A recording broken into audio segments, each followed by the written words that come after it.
Jonathan Swift, the great English satirist, right? He talked about there were these two kingdoms and they were fighting, they were at war with each other because one side ate their boiled egg with the pointy side up and the other one ate their boiled egg with the pointy side down.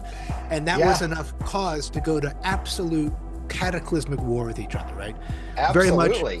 very Those much, heathens. right, very much lampooning the idea, right, of how we other people. And this is, he wrote what, 300 years ago.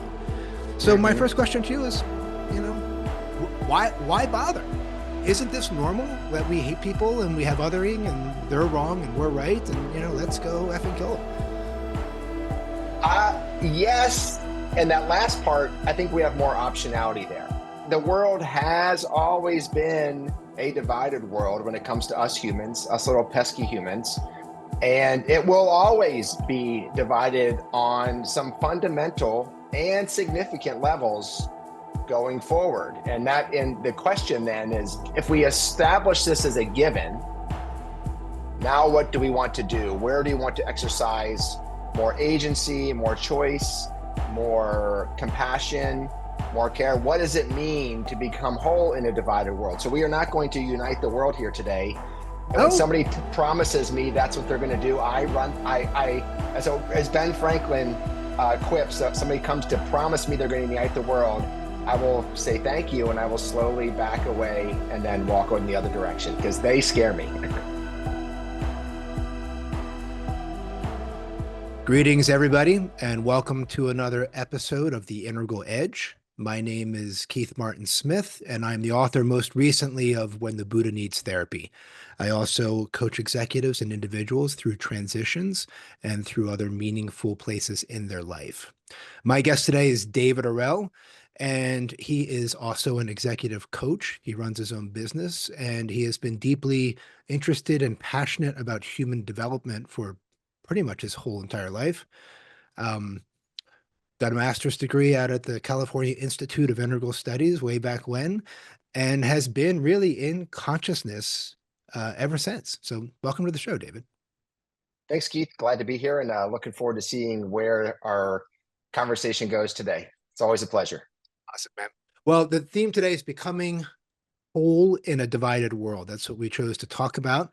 And everybody listening, everybody watching knows, obviously, we're in a divided world. We've got Trump in power.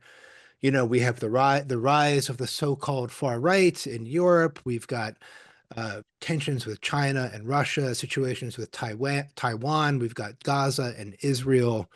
Um, so, we're asking the question, becoming whole in a divided world. But before we get there, I would say my question to you is, why should we expect to be whole at all? I mean, look at human history. Human history is nothing but othering people, literally for all of human history. Um, uh, Jonathan Swift, the great English satirist, right? He wrote in oh no, it wasn't Rastless. Oh, Rastless, yeah, Rastless. He talked about there were these two kingdoms and they were fighting, they were at war with each other because one side ate their boiled egg with the pointy side up and the other one ate their boiled egg with the pointy side down. And that was Yeah, enough cause to go to absolute cataclysmic war with each other, right? Very much, absolutely. very Those much, heathens. right, very much lampooning the idea, right, of how we other people. And this is, he wrote what, 300 years ago. So my Hmm. first question to you is, you know, why bother? Isn't this normal that we hate people and we have othering and they're wrong and we're right and let's go effing kill Yes, and that last part, I think we have more optionality there. them? We can choose to make the egg the cause belli of whatever we so choose. Um, I want to emphasize choice, which we'll get back to. But yes, this is what you said. The world has always been a divided world when it comes to us humans, us little pesky humans, and it will always be divided on some fundamental and significant levels going forward. And the question then is, if we establish this as a given, now what do we want to do? Where do you want to exercise more agency, more choice, more compassion, more care? What does it mean to become whole in a divided world? So we are not going to unite the world here today. And when Oh, somebody promises me that's what they're going to do, I run. As Ben Franklin quips, a wise man walks away, not runs from a fire and a fight. And somebody comes to promise me they're going to unite the world, I will say thank you, and I will slowly back away and then walk in the other direction because they scare me. well, let me, and I want you to sort of define our terms here and get into all the things we're going to be talking about. But before we do there, one more quick story from me, which is, oh, 10 or so years ago, I was listening to, I think it was Joe Rogan, and I heard the comedian Penn Jillette, who's sort of a famous strong libertarian, brilliant mind, libertarian, left-leaning libertarian for sure. And Trump had just been elected, so it would have been 2016, 2017. And Penn was saying to Joe, he kept saying, when we voted for Trump, when we voted for Trump, Trump is our president. And and Rogan was like, "Did you vote for Trump?" And he was like, "No, no, I didn't vote for Trump." And he said, "Well, why do you keep saying when we voted for Trump?" And Penn said, "Well, I think it's really helpful if I include myself in the actions that have determined the outcome of the whole country. He's my president. And so, in essence, we voted for him and he's our president." And Mm-hmm. I thought that shift, there was something very world centric and healing in that shift. And I think maybe that's as good a place as any to kick it back over to you.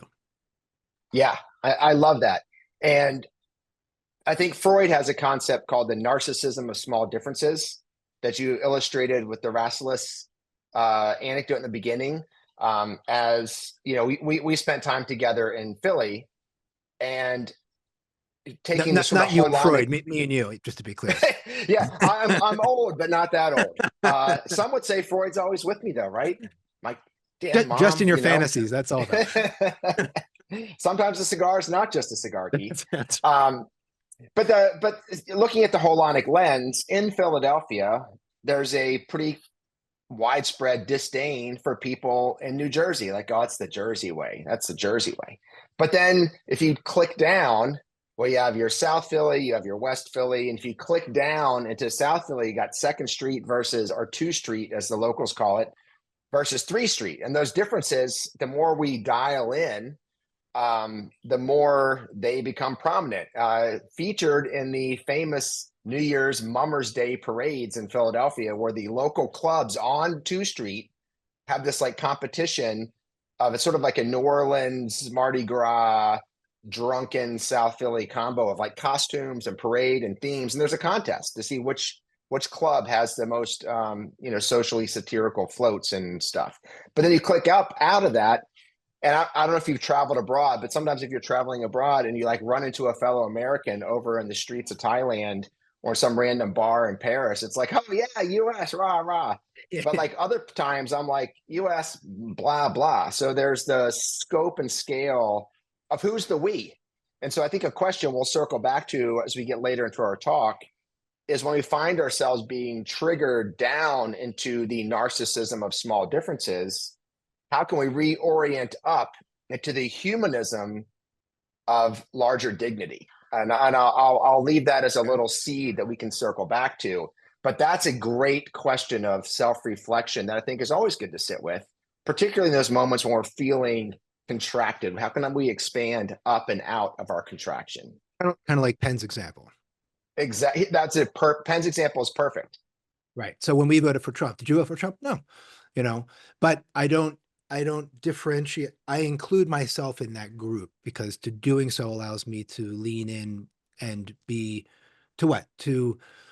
I'm willing to share their reality a little bit more, right? I'm willing to steel man them a little more if I want to get into a rationalist lens, or I'm willing to be empathetic to what they care about. All those things.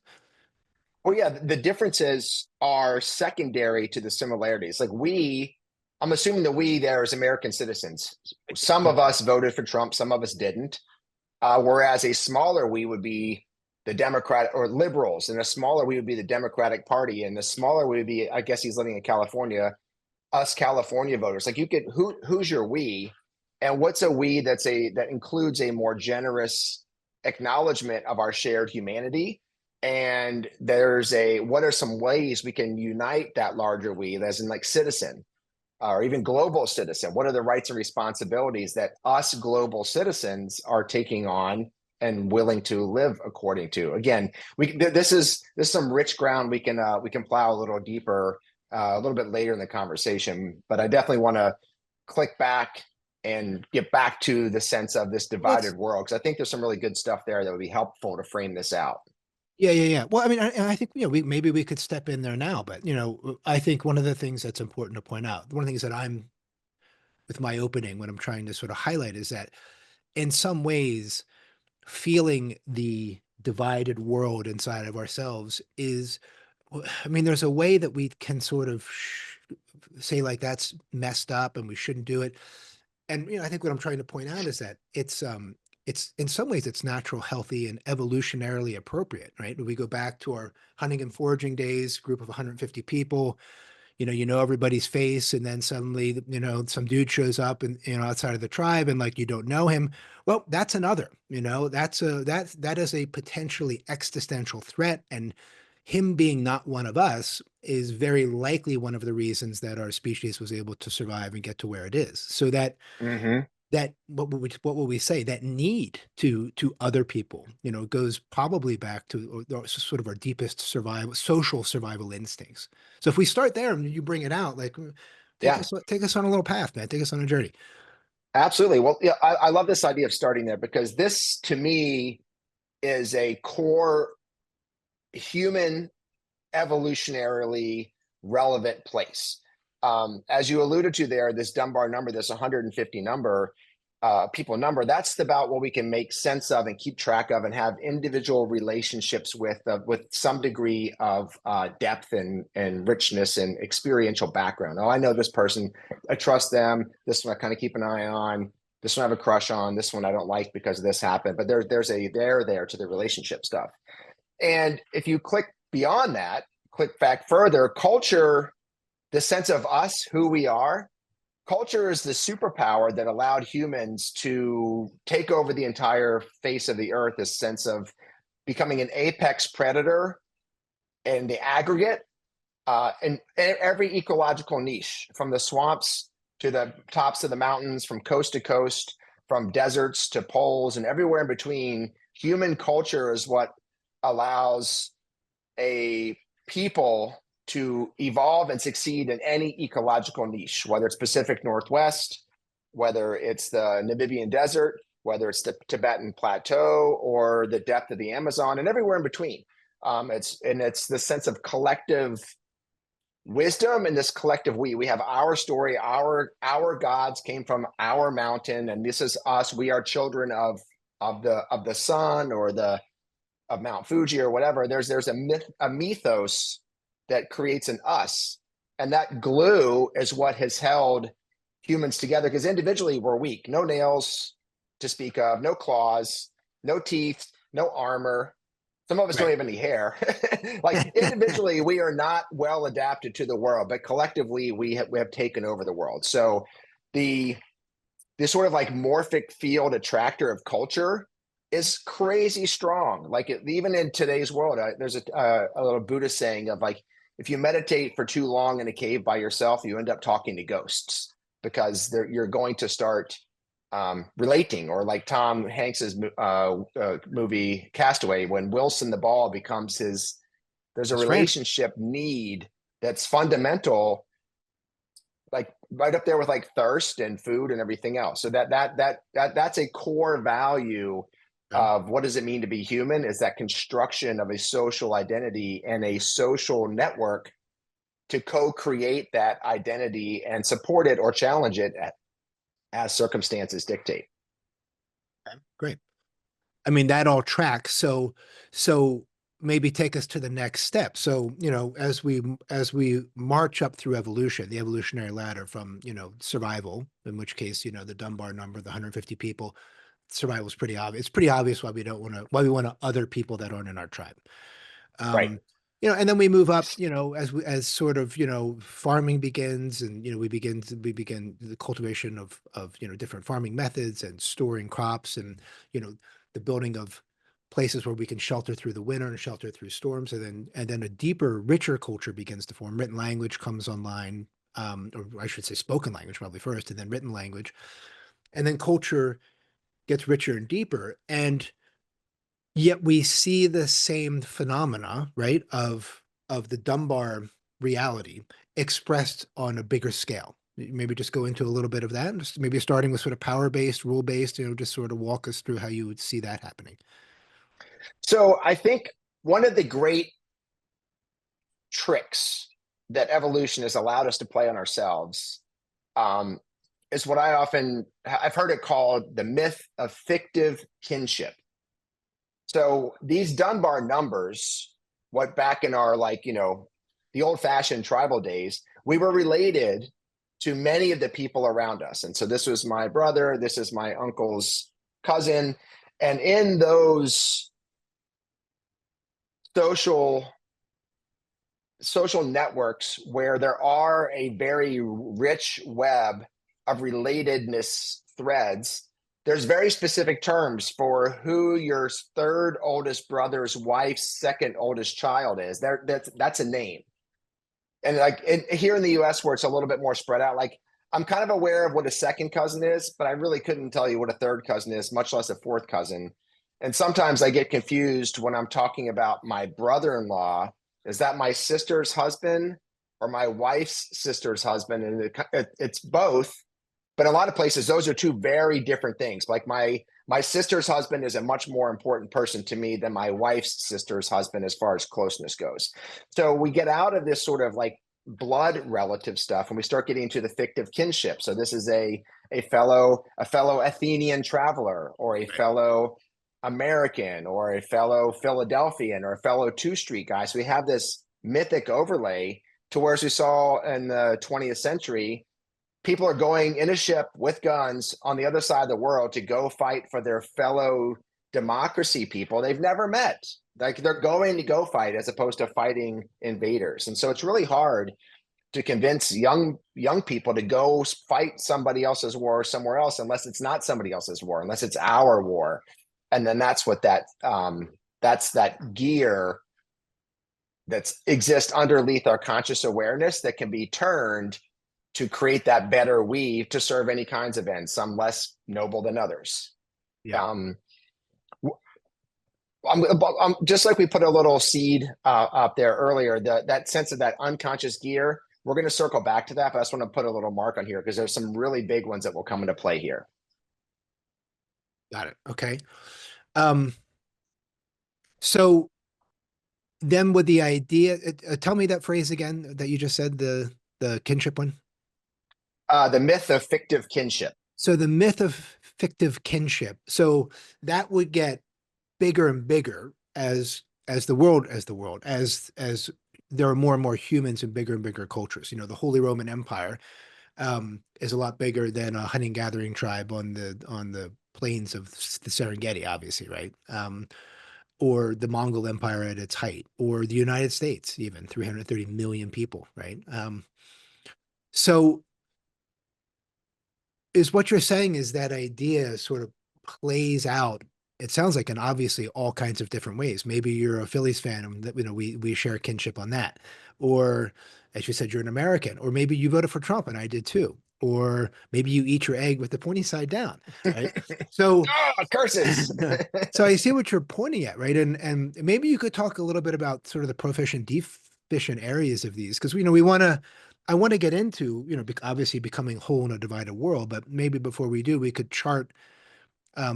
We've charted some of the good reasons of having a sense of other at the Dunbar number in a hunter-gatherer society. But what are some of the reasons in these other scenarios that you've talked about? These other cultures, an empire, a country, a democracy, whatever.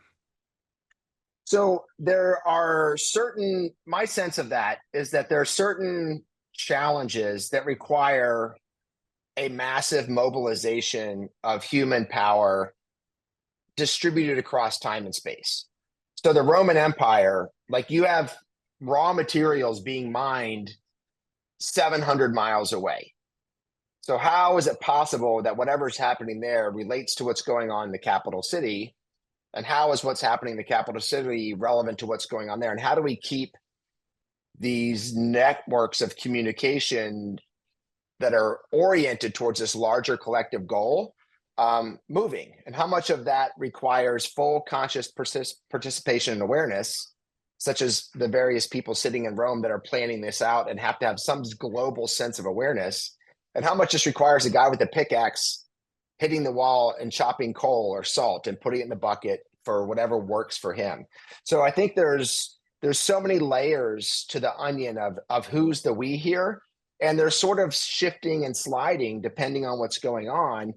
And there's two different directions. I mean, there's a lot of directions to go to. One of which is how are the deeper layers baked in as we grow up and become encultured largely unconsciously. Like, I didn't learn English on purpose as a 25-year-old. I was babbling, and my babbling got encultured into English, as did yours. So how did my belief systems become more unconsciously integrated as I grew up in them? How much of them were consciously explored and picked by me, like, ooh, I like this feels true to me?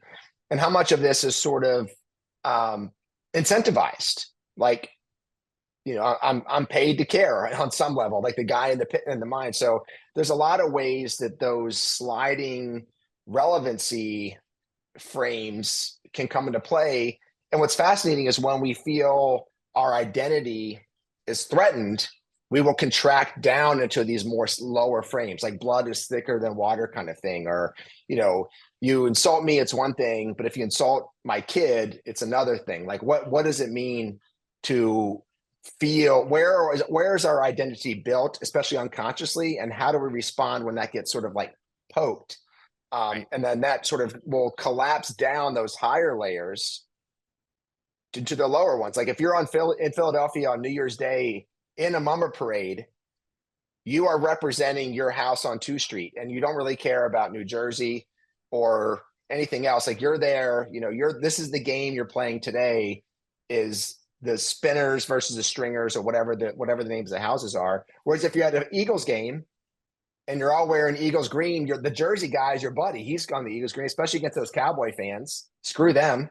So then it's like, who's the we and what's relevant here? And it does have to do with safety needs, belonging needs, and dignity needs. And so there's a sense of, these are the layers that, depending on what's happening in our immediate context and our sort of like where we're going context and where we're from, all of this stuff can get really messy really quick. Right. Okay. So just a bunch of different things here. So let's if we sort of pull this apart and apply it to our sort of current world, right? There's a couple things that come up for me. One is, a lot of the religious traditions, but specifically Christianity and Buddhism, but they've spilled a lot of ink, we could say, talking about the moral injunction to not other people, right? So maybe this is a good time to begin to look at this a little bit developmentally, right? So it's like, who is other from a power-based perspective, from an amber rules-based perspective, versus from, say, an orange modern perspective. So the edict, do unto others as you would have them do unto you. Most of us in developmental circles would say, that sounds like a very equitable, justice-oriented, rationalist realm of, if you don't want someone coming and dragging your kids out of your home and making slaves of them, then you probably shouldn't do that to other people. And yet, many, many, many people interpret that phrase, do unto others as you would have them do unto you, which is that, oh, well, they would enslave my kids if they were in power. That's what they would do unto me. So it's okay if we do that unto them. So we're going to go ahead and do whatever we want to do because we know that they're just as evil. So that, to me, really feels like a developmental interpretation, one being more rule-based and one being more rational-based. And maybe you could talk a little bit about that and how you see that manifesting with this idea of, wholeness in a divided world. Absolutely. So I'm going to talk about something else for 2 minutes that's going to land us right here. I think is going to set us up. So when we talk about this world, one of the things that we've collectively learned over the past couple hundred years, starting with Kant, and this idea that we can't really see this, the objective world that we think we're interacting with is a much more a product of our senses, but also our structures of mind. And structures of mind, that's the developmental like hint there. So I'll get right back to that because I think that Yep. leads into your question. But this worldview thing, there's another, the worldview is like everything that we make sense of, what we understand, who we are, how we are. It's the rituals, the rules, the language, the behavior patterns, the fabric our clothes are made. All of this is our worldview. So we're kind of like the player and we're the game and we're all the other pieces. It's this sort of like intersubjective, interobjective construct that we're embedded in, which points to this other idea of a hyperobject that I want to make sure we land in this conversation because we're going to come back to it later. A hyperobject is something so big, it exists across space and time that we can't ever actually fully grok it. We can participate in it, sort of like the economy is a hyperobject. Evolution is a hyperobject. The climate is a hyperobject, and our developmental progression is a hyperobject. We can't ever fully see it, but we're participating in it. So when you kind of look at these two things and you look at the developmental, the vertical development, the way that Robert Keegan talks about others, you have the sense we can't really quite see it accurately because we're in it. We can know about it based on research and abstractions, et cetera. But also, it is the lens through which we're looking. And that's what we really spent a lot of time with on one of our previous talks about what I call the structure content fallacy. And your example of the golden rule is perfect. So when we talk about the fourth order or the orange, the sort of rational level, the sovereign individual, that's where there's a reciprocity, and you can see the interior of other people and honor and acknowledge it as just as valid and relevant and sovereign as yours. So you say, do unto others as you would have them do unto you. Now, the level before that, the third order blue level, that's the level of this sort of mass cultural attractor that we've talked about previously, that has that people individually who are seeing through that lens, and at that level, their meaning making system, their worldview is of the third order framework. They hear that as they would do unto you. They hear it, like you said, as you think they're going to do to you, or even worse, and more commonly, they hear it, do unto others as they have done unto you. So the trick there is the third order lens hears the reciprocity, and it nods, and it immediately filters it and turns it into revenge. Do unto others as they have done unto you. Yeah, smash those upside down egg eaters. We're going to get them because they got us. So it's a sort of endless circle of revenge there. And so that's when we're talking about the world, that's kind of what we're talking about. It's like, let's, especially as individuals, like, what's the world as I'm constructing it? And how is the way I'm constructing it revealing some things, but limiting my ability to have a revelation of others? I think that's a really good question Right. for us to kind of just ask our audience to kind of jot down and think about for later. Well, that's a good place for me to jump in here. So that's very clear. I really appreciate that. It reminds me of, my research on the third order, Terry's 2.5, Terry O'Fallon's 2.5. One of the ways that consciousness works when we are embedded with a rule making culture, which we all were at some point in our lives. Some adults, obviously, many adults are still there. But the idea is that there is no me outside of my relationship to the group. So what I can't see as an object, if I'm a, say, fundamentalist Mormon, I can't look at Mormonism as an external third thing independent of me. I am Mormon in a way that Mm-hmm. I can't reflect on my Mormonness, right? Right. And so the idea there is that then that like anything that's asking me to step outside of that identity of you're either in my in group, you're in my rule group, or you're out of my rule group, I'm going to automatically interpret as an us versus them. Mm-hmm. Right. And that's where language gets so tricky, right? Because it's only once we begin to understand development that we can see that well-meaning people misinterpret what is to some of us a very obvious moral dictate, right? Do unto others as oh yeah, that means don't be a jerk. Like you don't like jerks, don't be a jerk. How hard is that? Well, it's actually really hard. And what I appreciate about the nuance of this, I had Kim Barta on few weeks ago to talk about Hmm. Trump and um, specifically not Trump's shadow, but the shadow of those of us who are triggered by Trump. And what are we projecting out onto the world and onto him that actually makes us less effective and more upset in our own internal system, right? Whether you're for or against Trump, if you're really against him, Kim's whole point is that the more you can own the projection onto him, the more effective you can be in your resistance. And we had some controversy around that talk. But one of the things he highlighted, and I'll leave it on this, was that for many people on the left, many of whom are, at or beyond the stage of rationality, they can certainly understand on its own terms, do unto others as they would do unto you. If they're sitting in their living room and they're well resourced, they're gonna understand that edict developmentally completely.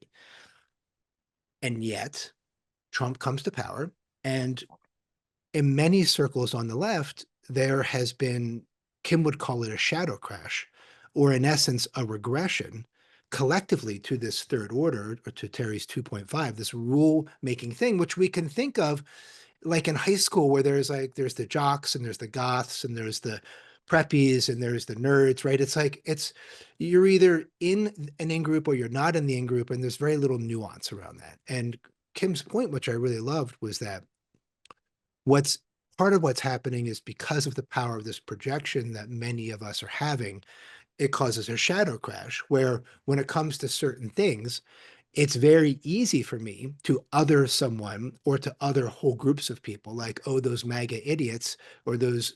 And all of a sudden, even though I have a capacity to hold perspectives far more nuanced than that, in this circumstance, I'm shadow crashing and I'm reacting very much of like they're just a bunch of stupid goths, and we all know goths are dirty, gross people, and we shouldn't talk to them. And so maybe you could sort of speak to that sort of phenomenon as it relates to this bigger picture. Yeah, absolutely. And I think I enjoyed that conversation you and Kim had because it was so cleanly and calmly explored, like two normal people having a conversation where there was curiosity and there was openness and there was an interest in exploring the areas where we felt uncertain. There was interest in sort of exploring the places like, well, that's different than what I think, as opposed to that contraction away from or that visceral, like attacking response. And so, a question I would ask for you is to when you know what are you doing what are you responding to when you're saying those like MAGA guys? Or what is it? Are you talking to somebody in front of you and you're reacting to a real person, or more likely are you reading some information or seeing a meme? Like, so just for you, like where do you see So for me yourself personally, having those? Yeah, any sort of contraction. I mean, I think on a personal level, yeah, I mean, it could be a number of things. For one, you're in a particular kind of sort of social media stream that's used all sorts of nefarious algorithms to serve you up content that should, if it's doing its job, trigger the shit out of you, so you stay on it. Um, you tend to be into a particular kind of media channel that has a particular narrative. We are sort of in a post-truth reality, right? What is going on? Well, you have the Hmm. Times and the Post and other mainstream media, which is very different from Fox and National Review, which is very different from different online mediums or the free press, quote unquote free press that's out there now. Um, so for me, boy, I mean, I think what can happen is that maybe a sense of the sheer overwhelm of information, and falling back on old habits of news gathering, which, the Times and the Post, um, they certainly have a strong bias against Trump. It very clearly dictates how they report things. Um, the old addict back in the day that journalism should be impartial and objective, or it should at least strive for objectiveness and impartialness. I think that's been largely dismissed these days. And so for me personally, it's a combination of all those things that can lead to a sense of catastrophe. Maybe that's what it is, and then that gets projected out, and then there's a heightened reactivity that's both out of order with what's actually happening, most likely, and not helpful. because it isn't actually based on the truth.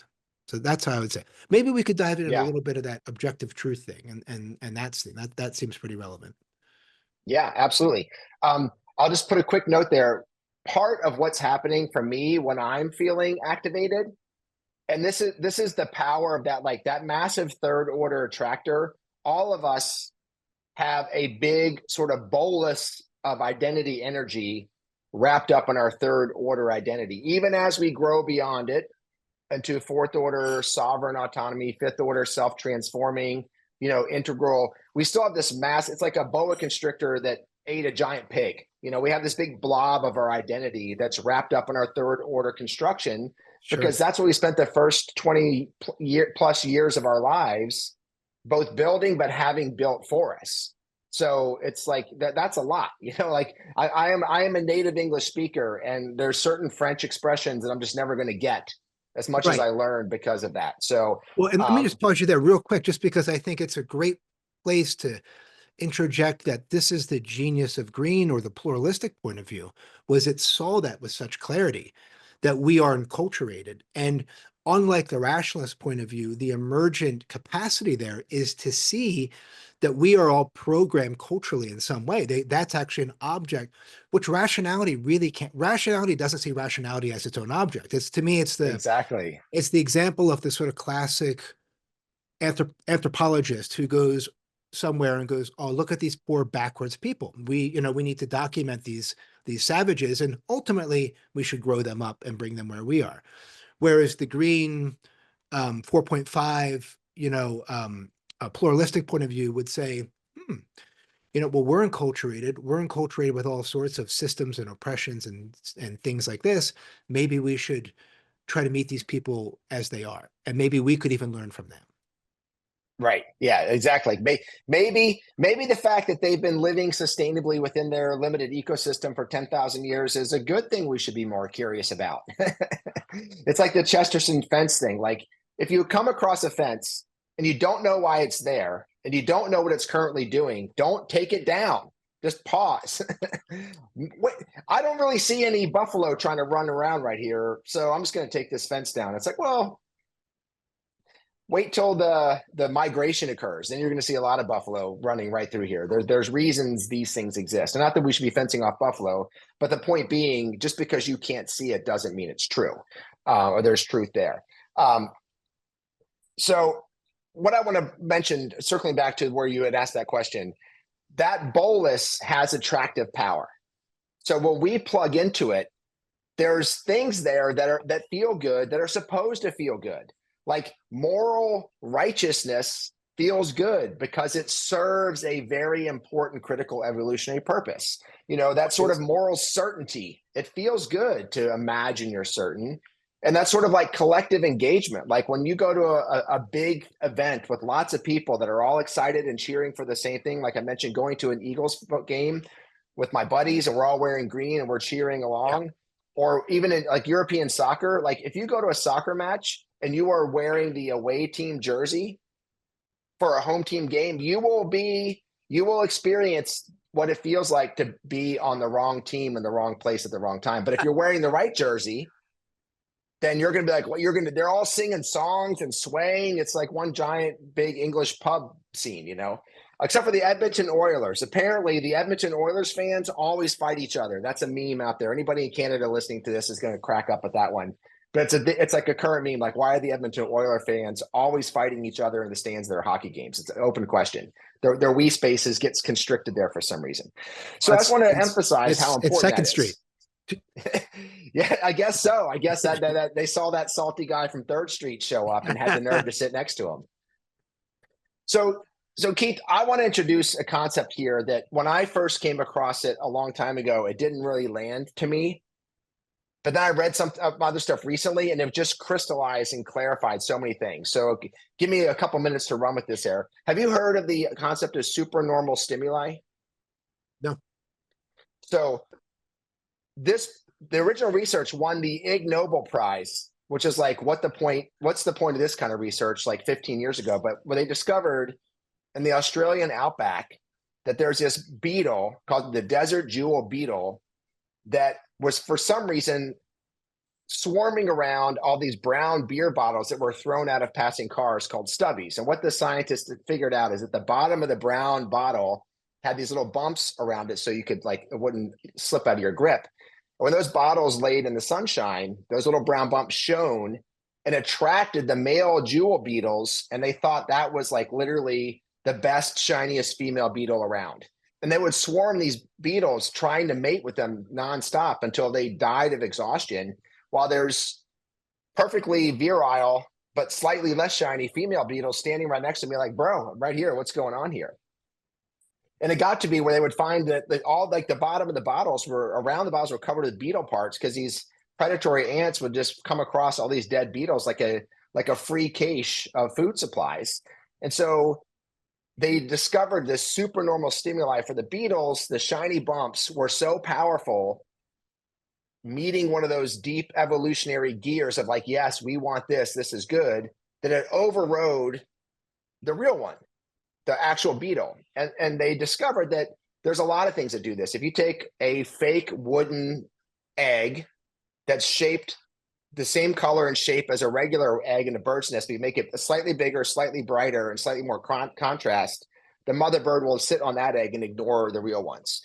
Or if you put a fake open baby mouth that's redder, she's going to sit there and try to put the worm in that fake wooden mouth and ignore the other babies. So they call these things evolutionary traps, because to the degree you fall for it and pursue it, you are eliminating your gene's chances of going further. The baby birds, your baby birds die, your eggs don't hatch, and the female beetles that could lay eggs aren't getting fertilized. And so it's a dead end. And so why this is relevant here is that if you look in our social media, our digital mediated reality, there are a bunch of supernormal stimuli that are appealing to these lower gears of our brain to like, yes, I want that. So you see, like, you go on Instagram or TikTok and there's all these like dancing girls, and people will sit there and look at them and not actually go out and talk to real women, speaking as men here. Or you'll see like some sort of attractor of like, take my course and make a lot of money. So people will sit home taking a course and not actually working, making money. And what they found even further is that you can have a informational space that's a bunch of supernormal stimuli that is leading you to ideological traps, such as memes and short form comics, or like catchphrases, especially slogans that are like mimetic traps that will pull your consciousness down out of like nuance and complexity and curiosity, because they will activate that sort of like righteous anger or the moral Like certainty. those yard signs we see. Oh yeah, You know, it's science is science. the pithy slogans. Yeah. But like all the sort of platitudes and tautologies that are all just sort of, well, they're platitudes and tautologies. I think it probably says enough. Well, yeah, and I'm glad you mentioned yard signs, because one of my favorite ones is trust the science. Like the fourth order version of science. Science is the doubt and the accuracy of experts. That's the entire basis of science. You're probably wrong. Let's keep looking. Let's keep looking. How do you know? How do you know? You're probably wrong. Every worldview, every paradigm has died funeral by funeral as new ideas were discovered that were better. So what's the better? Real scientists like, what's closer to the truth in this current one? And I'm going to assume the current one's probably wrong. So trust the science is the third order, like oxymoronic inverse reality. You might as well say trust the dogma, trust the Bible, don't look, just trust. And so they combine. That's why it's such a perfect mimetic trap, because it sounds, the fourth order kind of nods a little bit, and the third order is like, yeah, trust the science. Why are you doubting them? Don't you see how big their hats are? Don't you see how shiny their white lab coats are and their stethoscopes? These people they're the high priest of our current culture. Who are you to doubt them? It's like a perfect mimetic trap. And it Right. fosters that sort of like that it collapses the greater we down to the smaller us versus them, good versus bad. All those narrative polarities that define that third order dynamic gets activated. So we're sort of swimming in a sea of intentional mimetic traps. And I'll wrap up here. So back to the story of the beetles. So the ants in the desert have found the beetles and get them. We're living in a world where the ants have discovered the shiny bottle attracts the beetles, and they push the bottles out into the sunshine, and they sit there and wait. And the beetles come, and the beetles come, and they die, and the ants just go pick them up. So, in a sense, our time, money, energy, attention is being, super normally stimulated and then mined for our loosh, for our vitality of attention, time, money, effort, energy from other forces. And, the social dilemma discusses this, advertising gets into this. There's a million examples. So I think that's something we want to be mindful of is what is the supernormal stimuli and where is it costing me in real world opportunities? Where's the trade-off here? So I've been on a rant for a minute, so I'll pause. I mean, that all makes a lot of sense, right? I mean, this gets into what Kim was talking about with shadow crashing.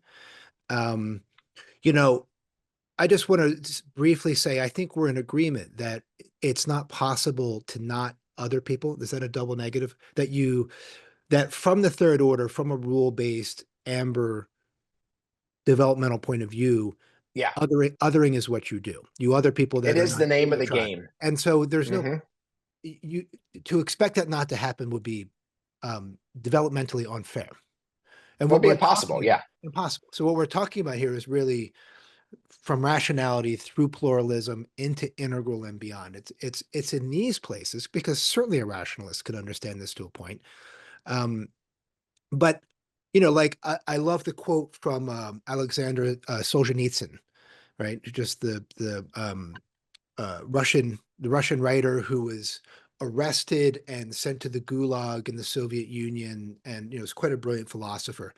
But he has this quote that's just so incredible. If only it were all so simple. If only there were evil people somewhere insidiously committing evil deeds, and it were necessary only to separate them from the rest of us and destroy them. But the line dividing good and evil cuts through the heart of every human being. And who is willing to destroy a piece of his own heart? Hmm. Now that's interesting. And an interesting piece about that is I posted that somewhere online and someone responded with, yeah, you know, because when you see people doing evil, you have to recognize that just as you'd be willing to cut it out of your own heart, you have to be willing to cut it out of. It was this whole same thing of turn the other cheek, where I was like, that's not at all what he's saying, That's like the opposite. Yeah. Yeah. Well, it's like, you it's have like it completely the upside down, right? But it's again that trap. We listen developmentally,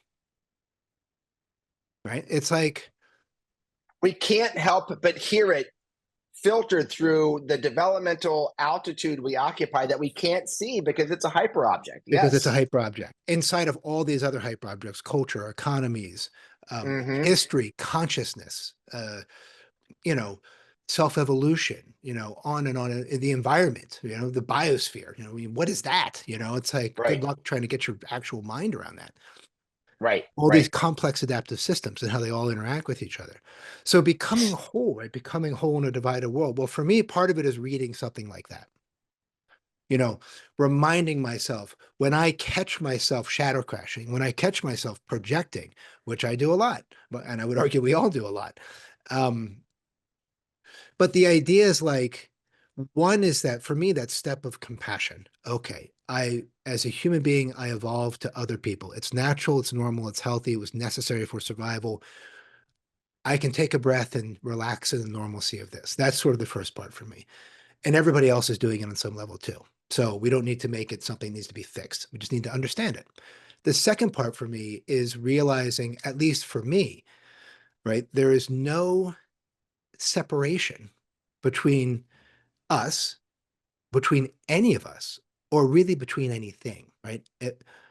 From the sort of Zen training that I've done, it's that everything is arising. Reality is arising here, whole and complete, totally undifferentiated. There's no right or wrong. There's no morality in reality. It's just real. By definition, it's real, right?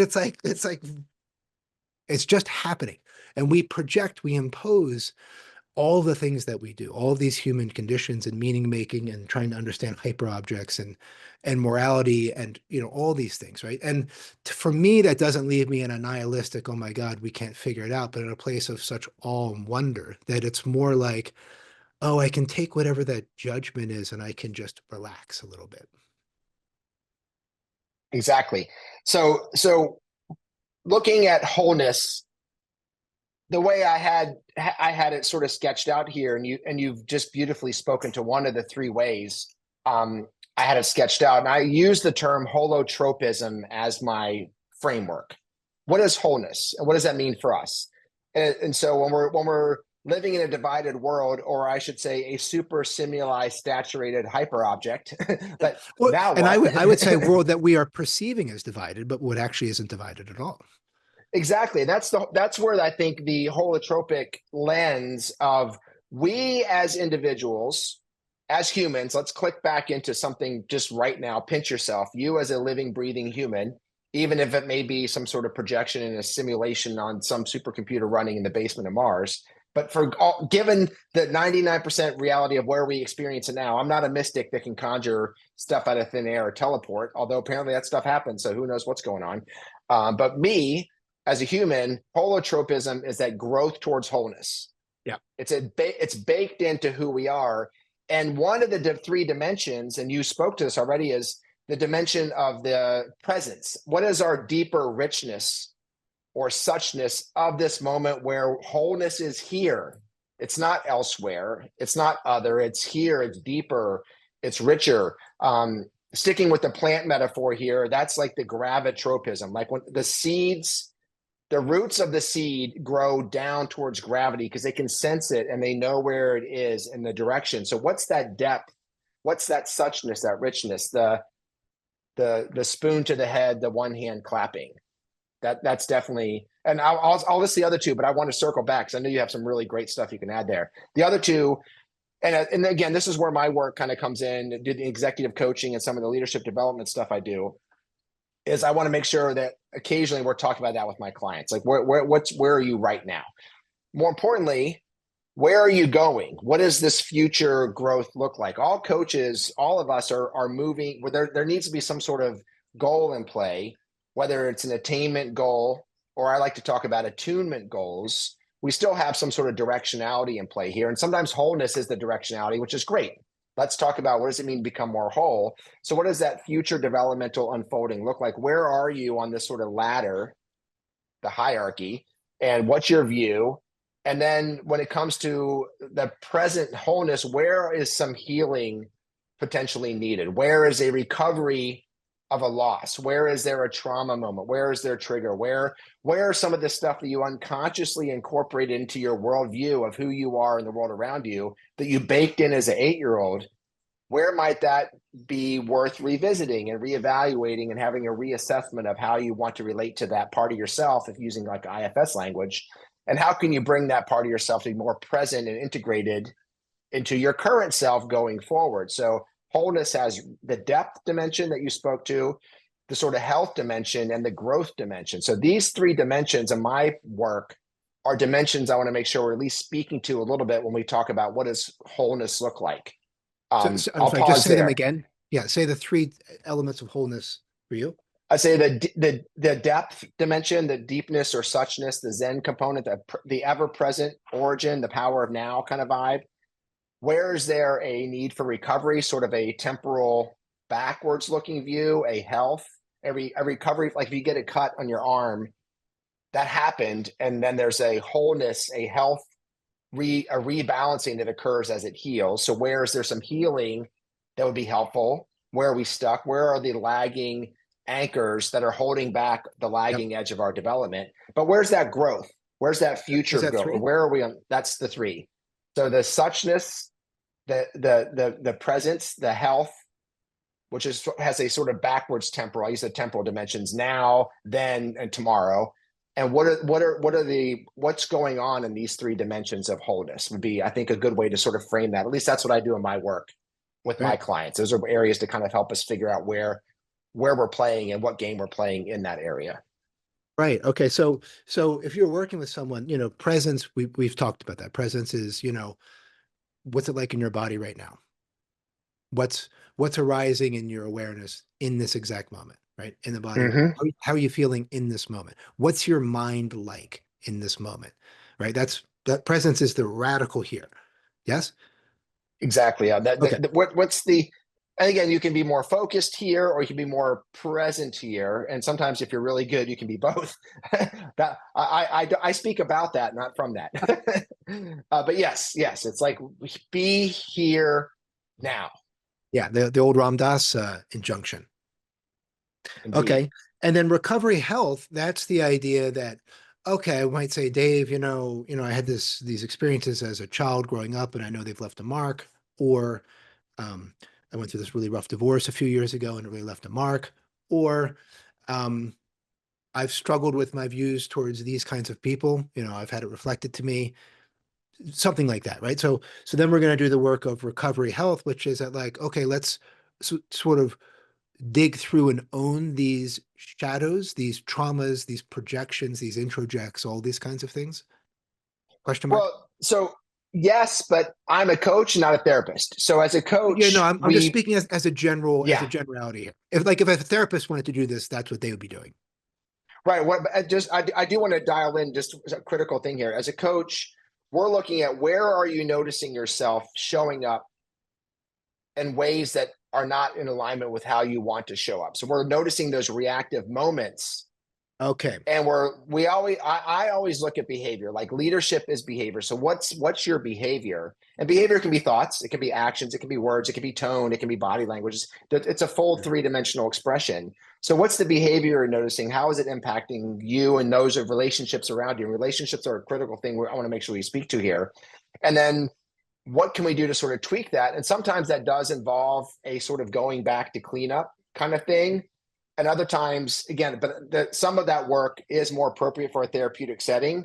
But as a coach, it's more about like, what can we do today to work through, past, around, integrate that rather than going back necessarily to really farm it out and develop it. So I just want to make sure I'm covering my clear bases of what I can and cannot do. yeah, I just meant that therapy would naturally fit in there. Absolutely. And Yeah, I mean, I think everybody should have a coach and everybody should have a therapist. I think we all would benefit by support and exploring how all that stuff is relevant for our lives because so much of it is unconscious. We don't know what we don't know. It's baked in. It's the sure. lens we're wearing. How do we know where it's a bad fit or a bad prescription or there's smudges that were a default of the lens creation, not just oil that can be wiped off? Sure. Well, let me give a brief example of that in my own life. I was in my early 40s and I was listening to I think Neil Strauss is his name, the guy that wrote the book The Game, which Mm-hmm. was like a pickup artist kind of book, a lot of controversy around it. But then he wrote another book called Truth, I think it was called, and it was printed on like a faux Bible. And it was about his relationship with his parents and with his mother specifically. Um, Side note, it's one of the few books I've read where I howled with laughter. Like I was on a plane reading it, and people were turning around to look at me because I was laughing. I was laughing so hard.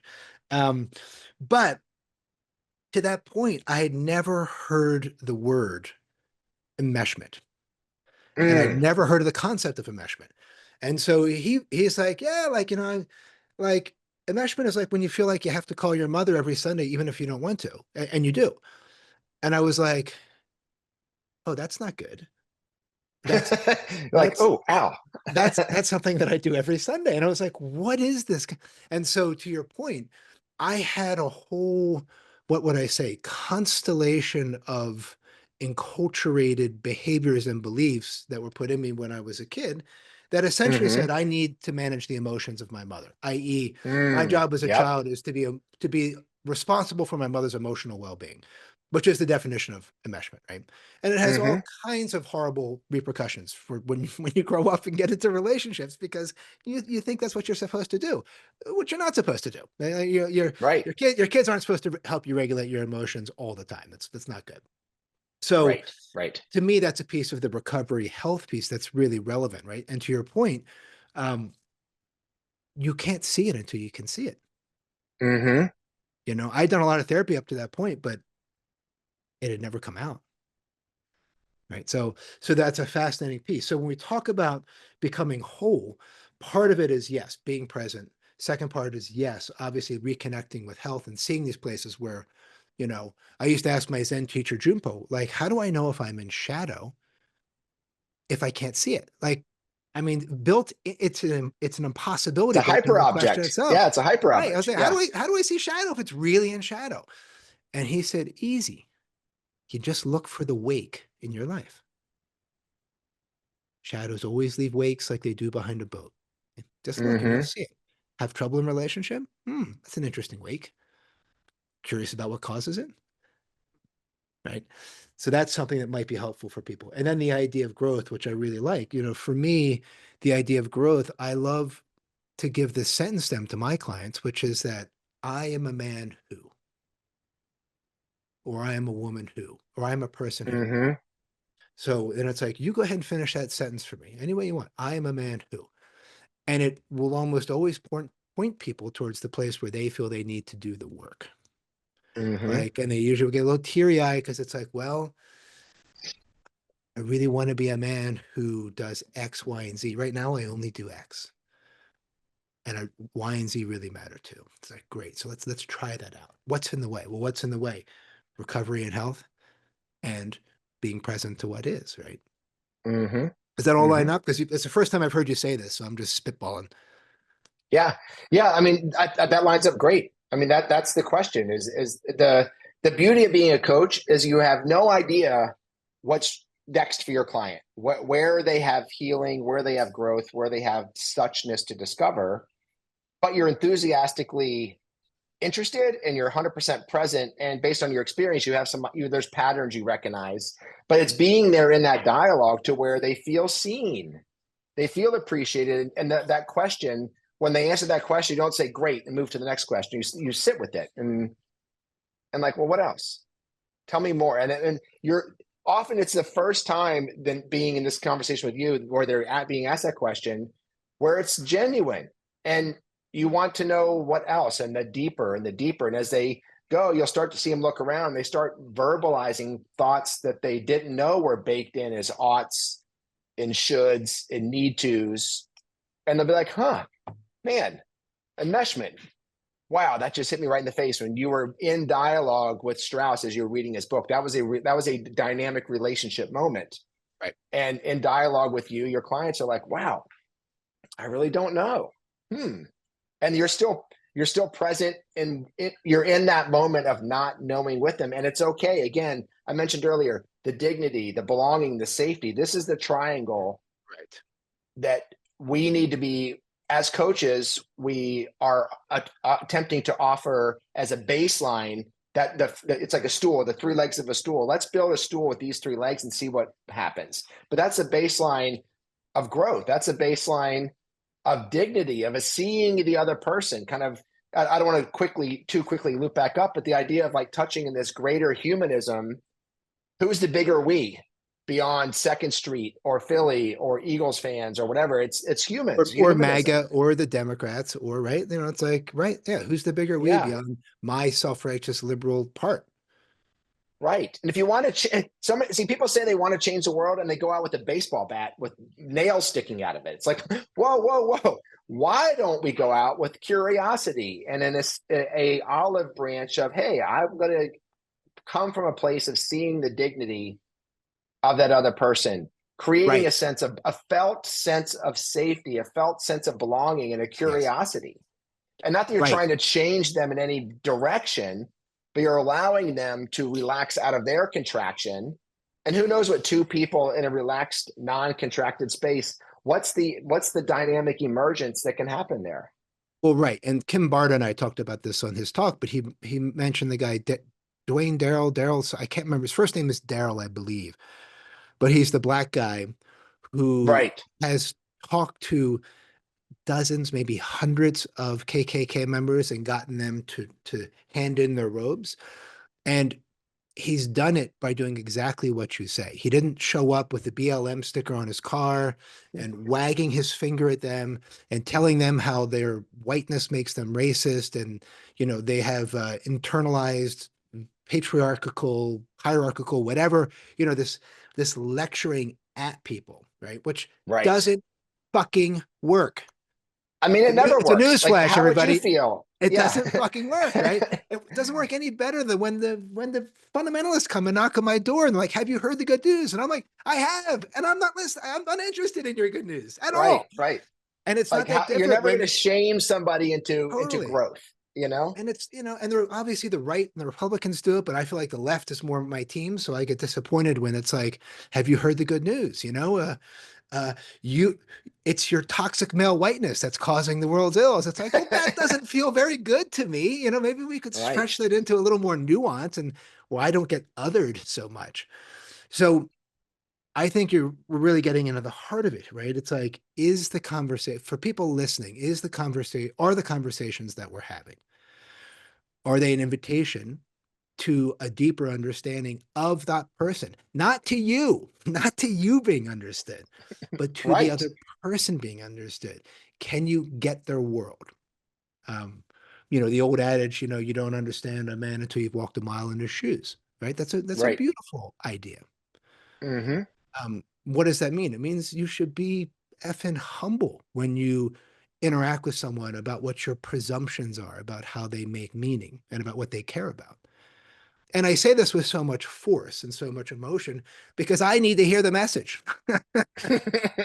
So that, it's funny. Physician, heal thyself. Right. I mean, people are like, wow, he really seems upset with people on the left. It's like, well, I'm literally, partly yelling at myself, and my own projections. And just to remind myself, right, that the game of human dignity is what this is all about. You don't have to respect other people at all, right? Respect is earned. Earned, yeah. If you're wearing a pointy white hat and you're part of the clan, you do not have my fucking respect. But I will endeavor as best I can to treat you with all the human dignity, because if I don't, I'm no better than you are. Right. Exactly. The dignity is the given. It's the given of our shared dignity. And what can we create out of that dynamic? And how do we allow the other person or encourage them to see that that's what we're seeing in them, and which will then allow them to see that in us? Is my hand outstretched in a handshake, or is it coming at them in a fist? That makes a difference. What's our stance? What's our offer? What's our bid? What's Right. our, are we Right. smiling with a twinkle? Are we glaring? Like, what's our, again, getting back to leadership as behavior. How are you showing up in these circumstances? How are you being a leader in this relationship? Not the Right. lecturing and the do this, but how are you embodying? How are you Right. being the change that you want to see in the world? Right. Right. Well, imagine, because I've given a few talks on this, those people that sort of have followed this, but I've spoken quite a bit on DEI, diversity, equity, and inclusion.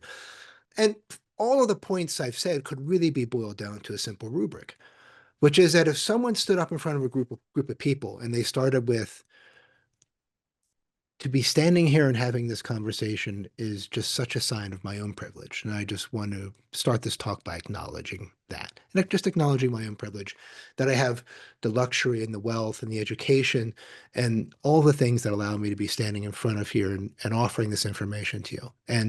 You know, and I want to start this talk by talking about my privilege and what I've learned from it. Well, that's a very different way to start a talk than, I'm up here to talk about your privilege and how you need to take responsibility for it. And really, it can be the same message, but one is from, to your point, and one is to. Mm-hmm. And humans, generally speaking, don't like to be talked to unless you're already on that team. So if I'm a Mormon and you're a Mormon and I'm a Mormon and you're talking to a bunch of people, I'm like, yeah, brother David, you go. You Yeah, preaching proselytize, to the baby. choir. Yeah, Preaching, preaching baby, to the preach, choir. right? And it's the same if you're talking about why abortion should be illegal and you're talking to people about that, or you're talking about why diversity is important, you're talking to people about that, right? So part of this healing the divide is we need to talk with people. And as developmentalists, we need to remember that it's very hard to talk to with people that are actually that are making meaning at Amber, which doesn't mean we shouldn't. It's a different challenge. Right. I mean, well, honestly, and this is the thing, it's like, I don't think it's hard to do that if you understand that's what's asked of you. Meet people where they are. Like, there's a Right. lot of great teachers that have zero developmental structural awareness in the sense of what is development, but they're good. They understand intuitively how to meet a kindergartner at a kindergartner level. My children today just had their celebration ceremonies of, I don't know if they call it graduating kindergarten and second grade, but they attended. They attended enough to not get held back. They both did very well. I even put up a little thing on Facebook today. Justin, my son, won the entire of all the second graders. He won the most studious award, and I laughed hysterically. I'm like, well, that apple did not fall off of this tree. I Well, have you won some awards in my life, but never for most studious. fortunately your wife is quite studious, so Right, right. I've been nominated for more ignoble accolades or demerits. But the point is, and this is where I love the value of the three dimension of holotropism, because so many times here in the integral space, there's a just sort just of just like just repeat that again if you wouldn't mind. The the three three. dimensions of holotropism: the suchness, the richness, Oh, great. Right, right. the health, and the growth. The Great. suchness, this is not only just the Zen depthness, but it's the richness of your character. Right. Where are you developing your virtues that are independent of your health or your growth objectives? Like, there are some amazing, awesome people that are, their virtue scores are like off the chart, and they're firmly entrenched in operating from a third order blue and culture dynamic, and they're full of all the fruits of the spirit: love, joy, grace, compassion, warmth, wisdom. It's like, these are not developmentally um, delegated skills. Virtues are, they're a presence skill, they're a heart skill. Art So skill. when we come to it's like, what does it mean to be wholehearted versus sort of this developmental bias that we see in the integral space, as well as a developmental conflation, which we talked about previously in our structure content fallacy, where, oh, I'm a progressive, I'm more developed than those scientists, and they're more developed than those patriots or those religious people, and therefore I think this, I'm better. It's like, well, probably not, honestly. It's how you think it, and how do you relate to others? That's the who's the other and how do you relate to them is a much more accurate diagnostic of that line that runs through everybody's hearts, as you mentioned, than what the content of those beliefs may be. Yeah. Yeah. And, just to remind people, all of us, maybe to remind myself most of all, but you know, as humans, it's so uneven, the application of all of this. The places where we have those goggles on, where maybe I'm phenomenally evolved in 90% of what I do. And there's just a couple things that just really I don't see, and that really get me. And for me, that's part of what community, friendship, or having a coach, having a therapist, having both, right? Part of what we need, what's vital to have as human beings is mirrors, is eyes on us. You know, I can't see what I can't see. And often I can't see the wake of the things that I can't see, but most of my friends can see it. And so, to me, another part of becoming whole in a divided world is that the communities that you choose to develop and be a part of have that wholeness as part of their charter, if you will, right? Because I know in my community, I want to be held accountable to the places where I'm still, in my words, full of shit. Mm-hmm. Yeah, absolutely. And that gets to where we touched on earlier, and I think where we want to spend just a few minutes here before we wrap up, is the whole relational side of things. As you Right. mentioned, who's your community? Who are you connecting with? How are you showing up there? What are you asking from them? And how are you responding when you're getting that? And what else is happening? When we talked about the hyper object earlier, one of the things that I want to mention here now is, if you imagine there's a lot of stuff we can't see, but it's impacting us. And using seeing and sight, the visual light spectrum is like 380 to 700 nanometers of the wavelengths from red to blue, or blue to red. Blue's shorter, I believe. Um, and that's what we can see. So our world that we see is entirely mediated on this very tiny slice of electromagnetic spectrum. But go out in the sun without any sunscreen, or if you're like me without any hair for any period of time, and the part of the light you cannot see will burn your skin. Go get your go invent the X-ray machine and then do 100 X-rays of your hand and watch it turn into a piece of wood, like back in the day with the Curies. And so the hyper object is impacting you in all kinds of ways that you cannot perceive. And as you mentioned earlier, with the wake of what your shadow causes awake, your developmental challenges are also a hyper object existent, and they are impacting you in ways you can't directly perceive, but over time you will get burned in the sun over time. So where are you seeing these trends over time? Where are you seeing these reactions kind of, oh, I did it again? Like where are you noticing your thought? Or, oh, I said this comment this way, and it came out, as I think about it, it came out a lot sharper than I meant. And I did that the other day too. Where are we seeing these sort of like cumulative effects of where we're maladapted to the world around us in certain ways, and where can we start to tweak our behavior to make some improvements? Do we put on some sunscreen? Do we wear a lead vest when we go get our teeth x-rayed? Like, what are ways we can relate to this hyper object that are better for us, but also better for those around us, our loved ones? What does it mean to be wholehearted here?